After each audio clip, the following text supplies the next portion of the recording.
Dear brothers and sisters in Christ, today I want to share with you a special message about the dreams that God has planted in your heart.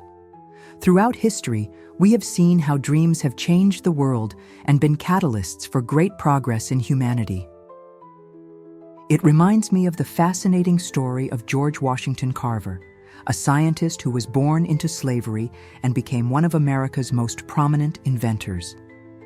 During his childhood, Carver dreamed of understanding the secrets of plants, a dream many considered impossible for someone of his background.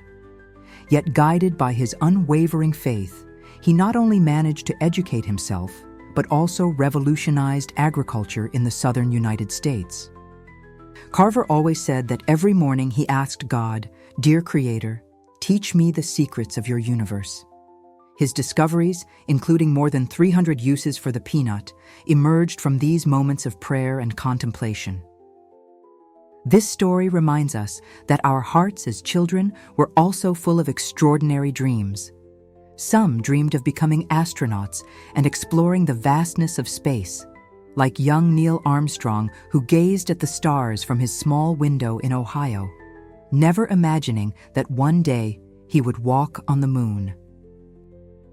Others imagined saving lives as firefighters or doctors, following in the footsteps of people like Florence Nightingale, who revolutionized modern nursing by following what she described as a divine call.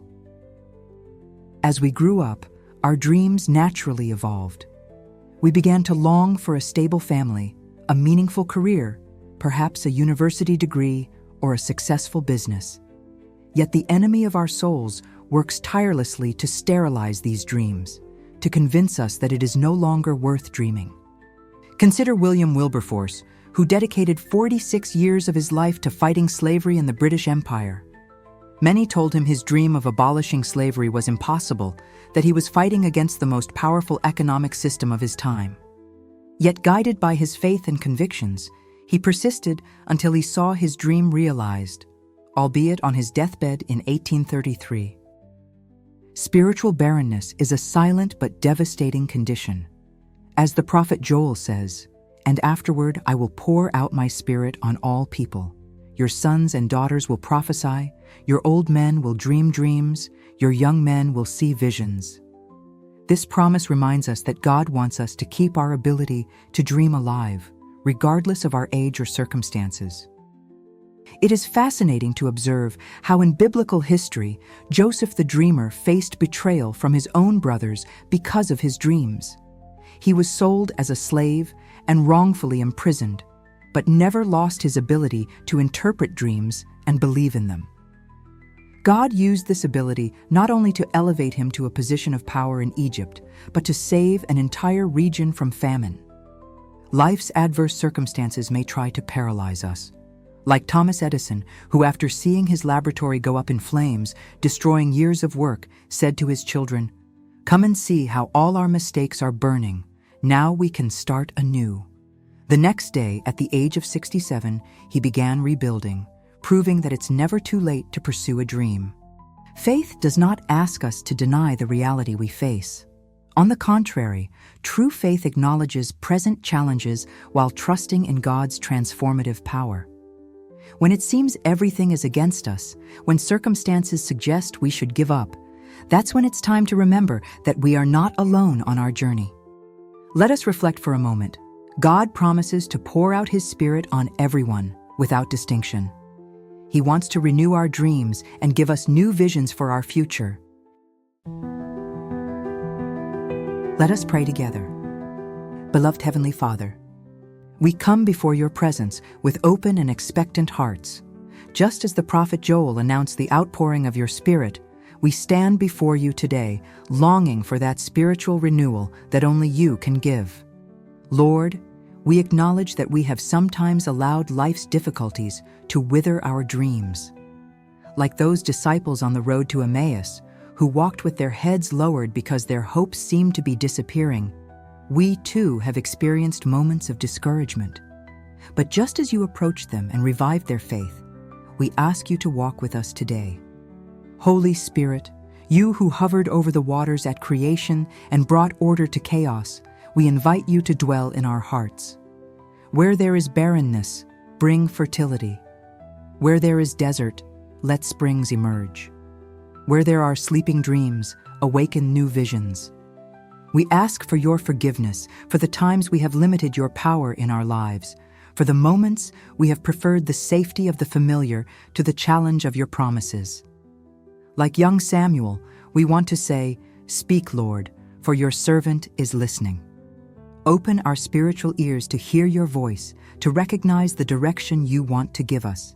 Father, there are dreams in our hearts that seem impossible. There are visions that the world has called foolishness. But we remember that your word says that God's foolishness is wiser than human wisdom.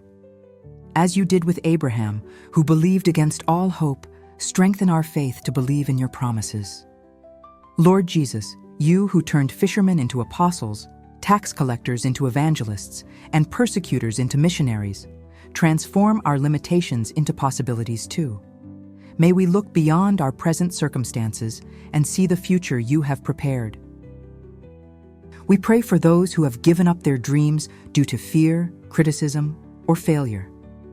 May your Holy Spirit be like that wind in Ezekiel's vision over the valley of dry bones, bringing life to what seemed dead. Father, give us David's courage against Goliath, Nehemiah's persistence in rebuilding the walls, Daniel's faithfulness in a foreign land. May we not settle for less than what you have dreamed for us.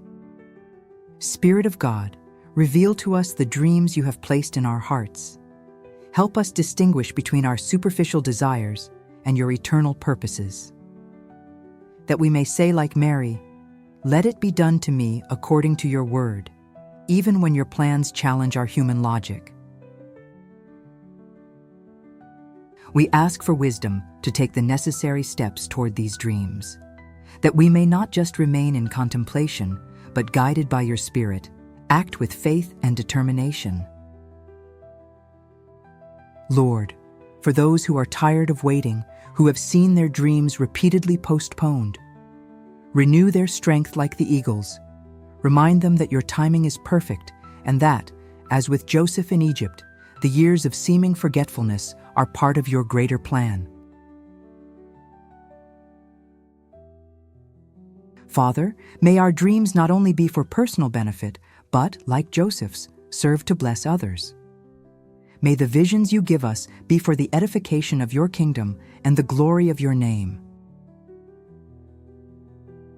In the mighty name of Jesus, we declare victory over every spirit of barrenness and defeat. We proclaim that we are more than conquerors through him who loved us. Amen.